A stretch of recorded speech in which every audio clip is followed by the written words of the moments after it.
John Hook's Newsmaker starts now.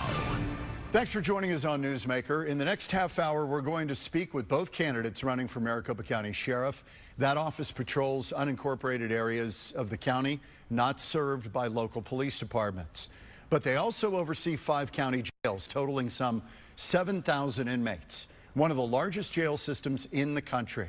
We're going to speak with Tyler Kamp in the second half hour of the program, but we're going to begin with Jerry Sheridan, who spent 40 years in the Maricopa County Sheriff's Office. Good to see you. Nice. Thanks for having me here. So, Jerry, I've known you a long time. For people who don't know you, what makes you uniquely qualified, do you think, for this job? Okay.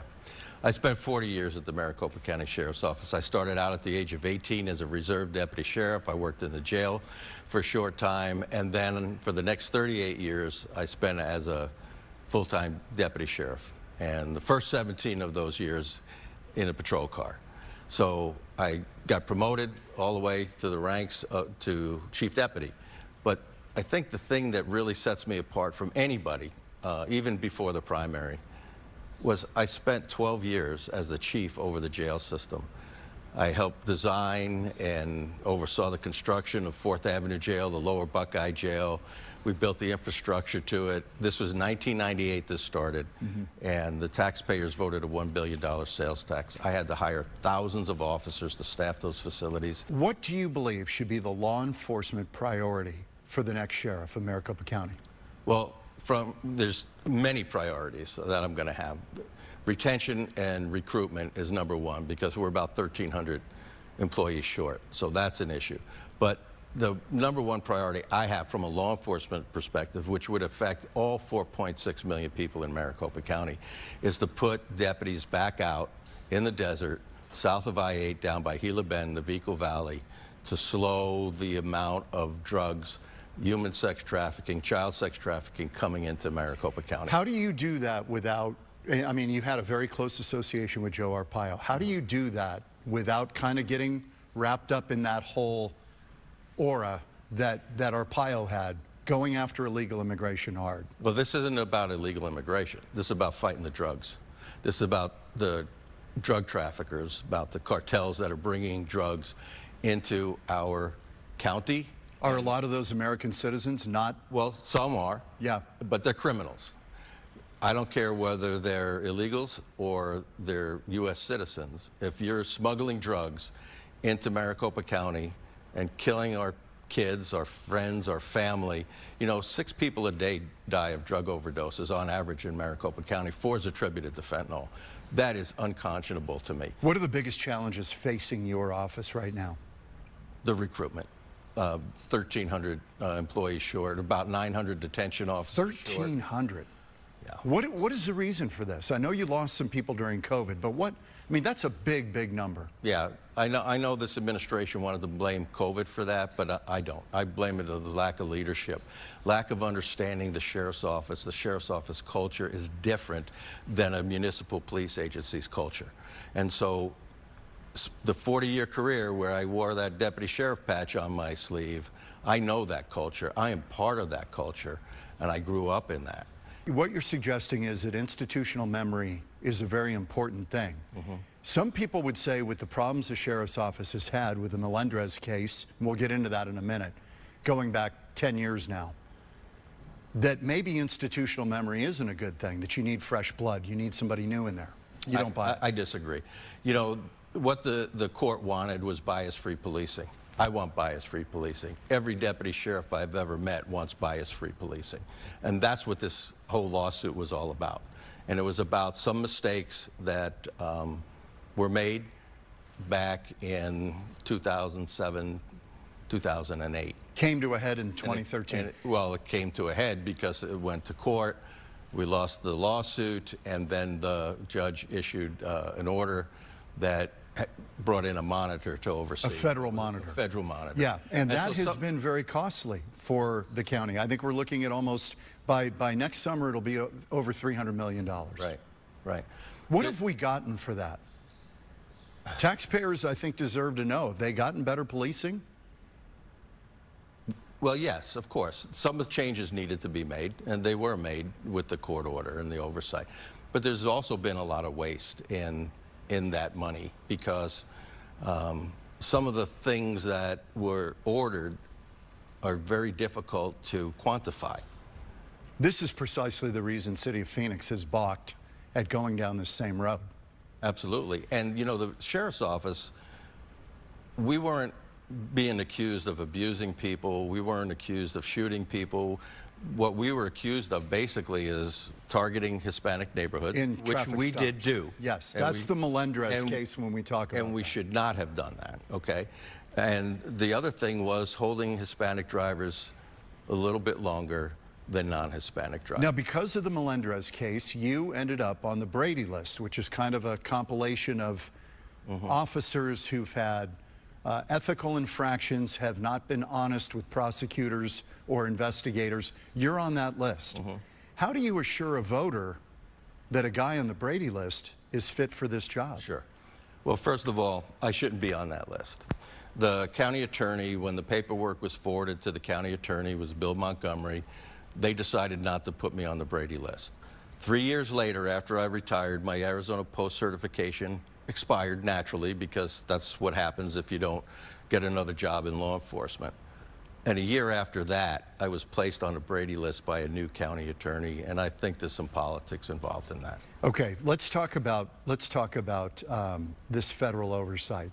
How big of a problem is that trying to police, I use that word loosely, or the sheriff's office, but police your jurisdiction with that oversight?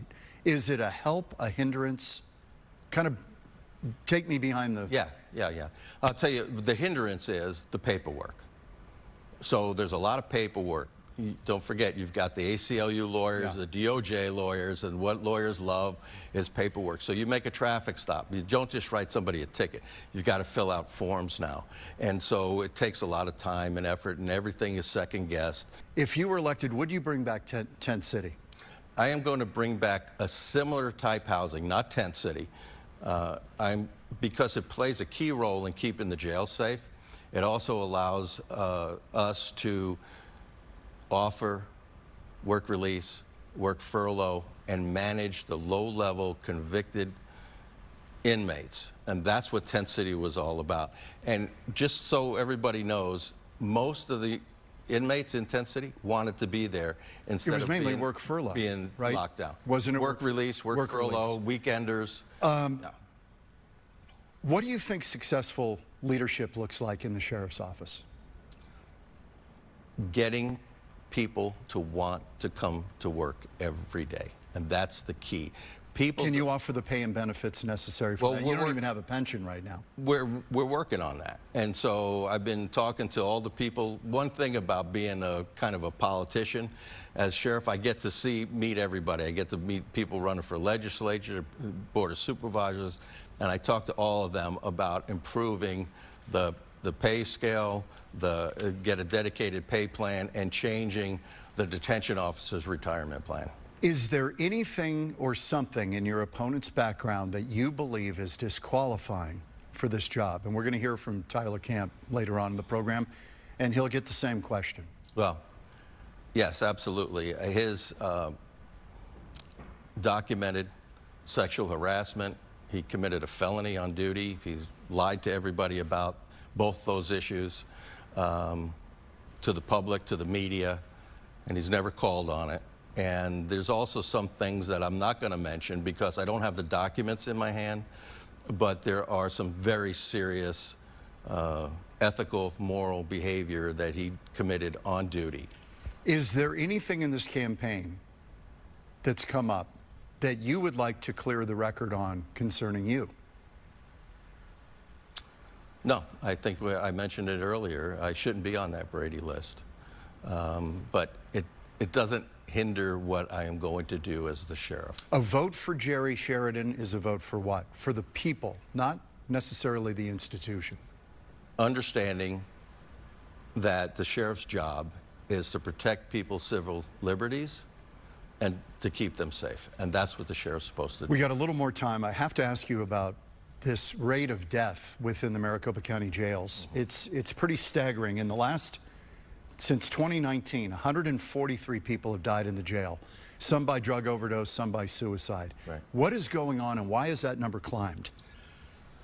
Well, I think Tent City plays a role in the amount of drugs that that enter into the system by the outside trustees, and we don't have time to talk about that. Tent City, you think, made it harder to bring stuff in? Oh, absolutely. Are the officers bringing this stuff in? Very rare. In my 18 years of overseeing the jail system, I've had one officer and one nurse bring drugs in. You're 800 short right now in the sheriff's office? 800 people short what you need? No, that's just on the detention side. But what that equates to is half staff for patrol and half staff for How do you bring those detention. numbers up? You bring them up by leadership, by letting people know that I'm going to be a leader that supports them and backs them up.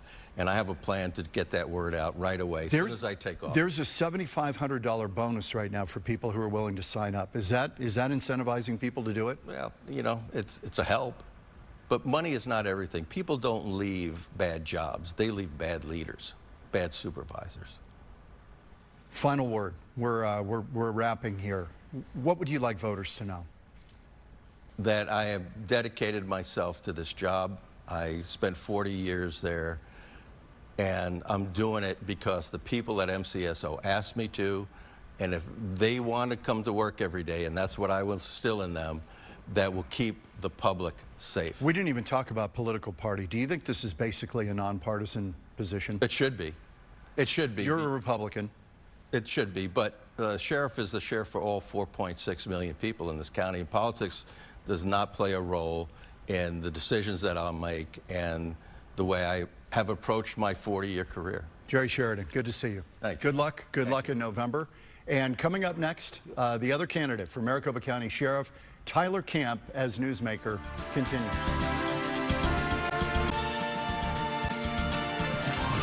Welcome back on Newsmaker. If you're just joining us, we are hearing from the two candidates for Maricopa County Sheriff. We heard from Jerry Sheridan in the first half of the program, and now I'm joined by Tyler Kamp. Is it okay to call you Tyler? Absolutely. Okay. Thank you for being here. Sure. For people who don't know you, just a brief thumbnail of your background. Yeah, I've been married for 25 years. My wife and I have 4 children, 2 in college, 1 in high school, 1 in grade school. I'm a 5th-generation Maricopa County resident. I worked for the Phoenix Police Department for over 2 decades. Over half that time was spent investigating organized crime, criminal street gangs, and homicides. I retired in 2021 as a shift commander in order to move overseas with my family to work as an executive for the largest anti-slavery organization in the world fighting human trafficking. Returned back home, and for this past year worked as an executive for Goodwill with the purpose of ending poverty through the power of work. What makes you uniquely qualified to run the Sheriff's Department, which is one of the largest in the country? Yeah, I think it's because of my unique experiences. It's different than probably any other candidate that's run in the past. I have the technical experience working at the Phoenix Police Department, very heavy investigative background. Because I investigated organized crime, criminal street gangs, I worked on several task forces, leading complex long-term investigations, dismantling crime organizations. And then my executive experience working overseas, I learned a tremendous amount just working in different culture, working with heads of state. What would, for Tyler Kamp, be the law enforcement priority for the Maricopa County Sheriff's Office? I think it's tackling the fentanyl epidemic. Fentanyl affects so many lives. It doesn't matter your race, your gender, your class. It affects everybody. You see the overdose in the jails. You see how it destroys families out in our community. And it leads to other crimes as well. And so that is a major issue, and that is something I will use my background and my experience to tackle that issue. How do you get into that world and not go where Arpaio did, which was heavy on immigration and border stuff as a Maricopa County Sheriff? It's important that we stay within our lane. And so, you know, a country without the rule of law and borders isn't a country at all. So we have to have a rule of law and we have to have borders. There is a lot of you know, with this entire border issue, which is, I think it's safe to say it's a crisis. I don't think anybody would disagree with that. But really, a lot of the people moving this stuff now, the fentanyl, are Americans. Right. They're people on this side of the border who are profiting as well from moving this stuff around from communities and into other cities. Has that been your experience? That's my understanding as well. And that's why I'm focused on the organizations that are profiting off of fentanyl. We need to hold people accountable that are using fentanyl, but we want to get them help and treatment. We want to get them off fentanyl. So I'm focused on dismantling this middle infrastructure that's distributing the fentanyl throughout our community. It seems that this entire race comes down to two main issues that you and your opponent agree on. Staffing. 1,300 vacancies in the department, correct? Yes. And then the continued federal oversight from the Melendrez case, which goes back more than a decade. You've got federal oversight over the sheriff's office, which is a double-edged sword. It's costs the county a bundle. It's going to be upwards of $300 million by next summer. And a lot of people would say that money could, and that's county money, that could, taxpayer money, that could much better be spent in enforcement than in bureaucracy. Do you agree with that, or do you think that oversight is necessary? Yes, it was necessary. It is necessary until we can prove we can comply with it. And that's also going to help us earn that trust back with the community. And so that trust... How close are we to complying? I think we're close. And as I've spoken to the leadership at the sheriff's office currently, there are over 200 paragraphs listed in the court order. And they are compliant with over 90% of those paragraphs. So that's very positive. The main issue right now are the backlog of misconduct investigations. Going back how far? Years. I've spoken to deputies and employees. They have investigations hanging over their head 5, 6, 7 years, and that hurts employee morale. The 1,300 number that you're short is astonishing. How did we get there? People blame COVID, but it seems to go beyond that. It's a mixture of things. It's COVID. It's definitely the court orders that have suffocated morale. What you see a lot of times is the sheriff's office will hire employees and they will leave, so we have to be able to retain them better. And so I have a plan that will deal with the retention aspect, they'll deal with the morale, and also with recruiting. That means paying them more. You got to pay them more. You have to be competitive with other agencies. Are we anywhere near being competitive with other police agencies in the Valley? So the sheriff's office, their employees received their first pay raise in 10 years under Sheriff Pinzon. And so they have increased pay a good amount. That goes to the corrections officers too? Correct. Across the board? Correct. And so that has helped, but the sheriff's office has to do more. You talked about putting biometric bands on inmates and your officers to kind of monitor their health. Is that true? I never say anything about employees. No. But I talked about, yes, high-risk inmates.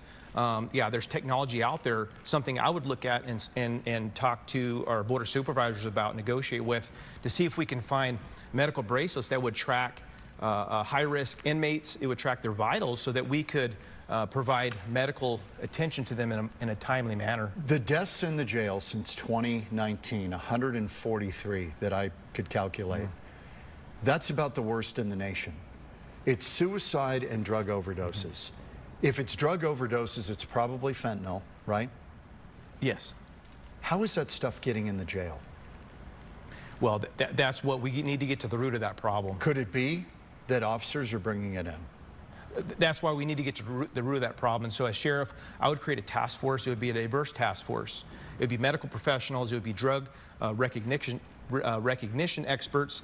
It would be community stakeholders and leaders to get to the root of the problem. Would you ever consider bringing back Tent City? No. Tell me why. When Sheriff Pinzon took over, he formed a task force to evaluate how effective it was. And so they found that it was not cost effective, it did not prevent recidivism, and it was not safe for employees. When you were with Phoenix PD, you were named Employee of the Month 13 times, recipient of awards including the Medal of Valor for Arizona Gang Investigator Award. But conversely, during your final year with Phoenix PD, there was a complaint filed against you that you sexually harassed a rookie officer, female officer, sending sexually charged text messages according to a city investigation.